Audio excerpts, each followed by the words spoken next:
Welcome back to the Time Preparedness channel. In today's video, we are going to be discussing the events of earlier this week in regards to the Texas school shooting.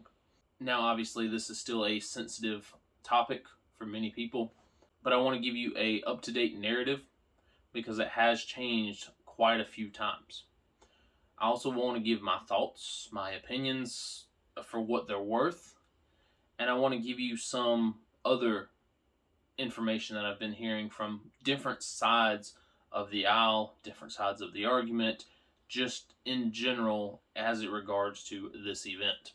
On Tuesday, May 24th, an 18-year-old gunman walked inside of a Texas elementary school, killed 19 young students, 2 teachers, and wounded 17 others. The original narrative was that prior to the shooting, he made a social media post that he was going to kill his grandma. A little bit of time goes by, he makes another one that she is dead. Then he makes a third post that he is going to head to a school next. The initial reports was that he, the 18-year-old gunman, drove a truck to the school where he wrecked it into a ditch. He got out with a rifle, where he then got into a firefight with the SRO. Somehow he got by that school resource officer, made his way into the school, made his way into a classroom. Border Patrol agents and the local sheriff's department showed up later, where they got into a gunfight and eventually killed him. As I said, those were the initial reports. Now, as of Thursday, it is being stated that he did not get into a shootout with the school resource officer. He drove his truck there, he wrecked it into a ditch, and he walked in the back door. Now, before we get into this video, I have seen a lot of videos on this subject.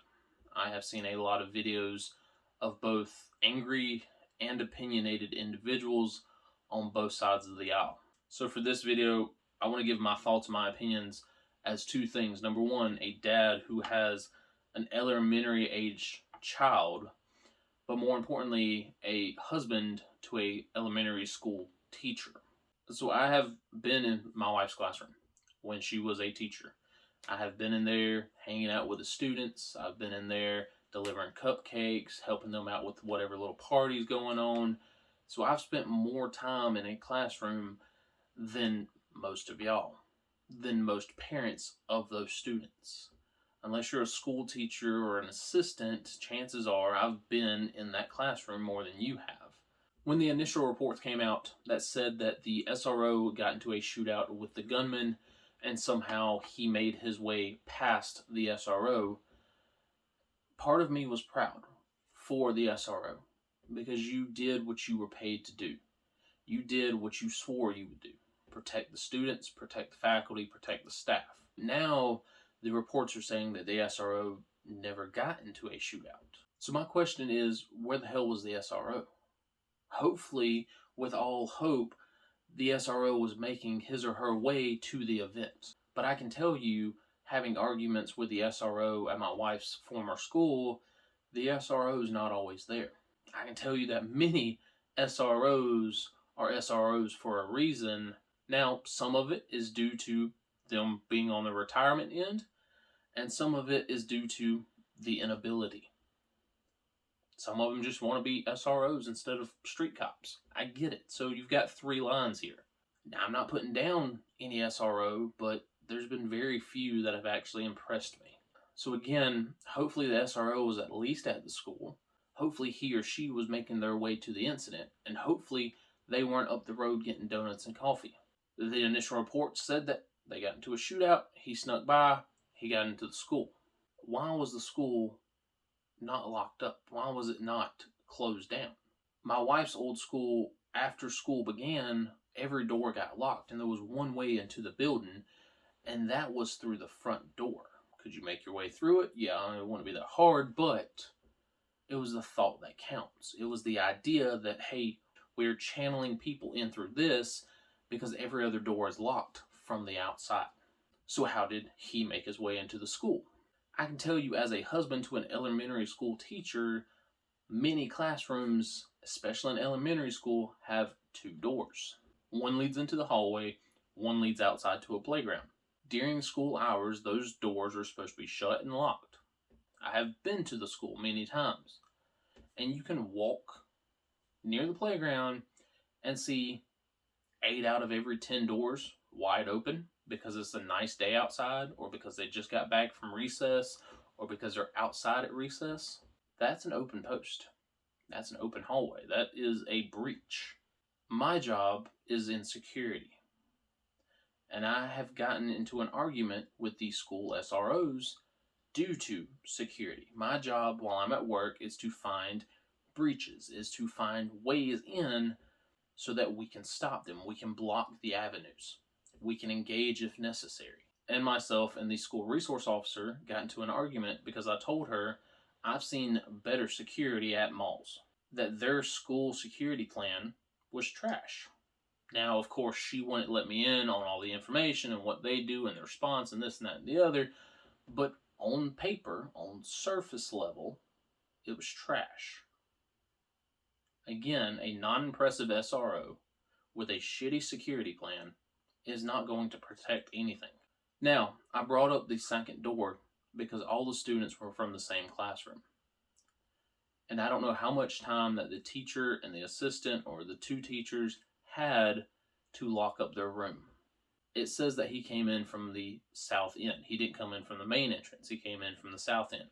Well, did he walk in a door that was supposed to be shut and locked? Or did he walk in the door that was facing the playground that might have been open? Now, this hits extremely close to home because the rescue squad that I used to be involved in, used to work EMS for, was involved in the Townville school shooting. A single individual drove up to the school. The students were playing on the playground. He started shooting. We were very fortunate that our fire chief and the fire chief from the neighboring county were just a few miles down the road. We were also very fortunate that the weapon malfunctioned. All the teachers rushed all the students inside the open doors. We were lucky that the doors were open and that they could get inside fast. They got inside, they shut the doors, they took care of any wounded as they could. At that point in time, the school did not have an SRO. But we had 2 volunteer firefighters, one a former paramedic, show up on scene long before Sheriff's Office did. Now, as fire and EMS responders, we worked very diligently with that school. Now that school has a school resource officer that is armed, that is there before the bell rings and doesn't leave until after the bell rings. We now have response kits in every classroom. And those teachers know how to use every item that is in that response kit. Tourniquets, trauma dressings, 5x9s, where to apply pressure, how to apply pressure, what to do in those situations. Because of that event hit so close to many other schools, they changed up their designs. Now, all these schools focus in on single pathways during school hours. So the question becomes, how do we prevent it? How do we stop it? What do we do? Where do we go from here? I know my way. If a teacher has their CWP, Concealed Weapons Permit, or whatever you call it in your state, let them carry it. Don't ask, don't tell. It has to be on your person at all times, because I'm sick and tired of hearing heroic teachers stand in front of gunmen. It sounds good and it looks great on paper, but it does absolutely nothing. Bodies do not stop bullets. I don't know how many times that we have to see this to understand that. I'm not saying make the schools look like a jail, but if that teacher has a CWP and wants to carry it, let them freaking carry it.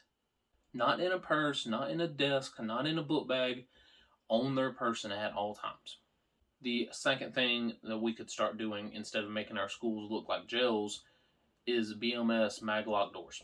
What that is a mag strip on the top of the door, on the side of the door, that will not open unless you scan a badge. And your badge has to have access. That's what we have at my work. We have lockable doors. And you have to have the right access to get through said doors. Every teacher carries a badge. Every teacher is supposed to wear a badge around their neck. Many teachers forget, or I'm just running out to my car to go smoke, or I'm running out to go get something, and they go through that door and they prop it open. You go through the door, it shuts behind you, it locks. You can yank on the door, you can pull on the door all you want to, you're not getting it open. You scan your badge, you can then get it open. Now the number 3 thing is the SRO. The SRO is the protector of the school. They are the first responder to said school. They need to actually know what the hell they're doing. Again, I have no clue what this guy was doing. They need to be on school grounds, bell to bell, and they need to be ready to respond.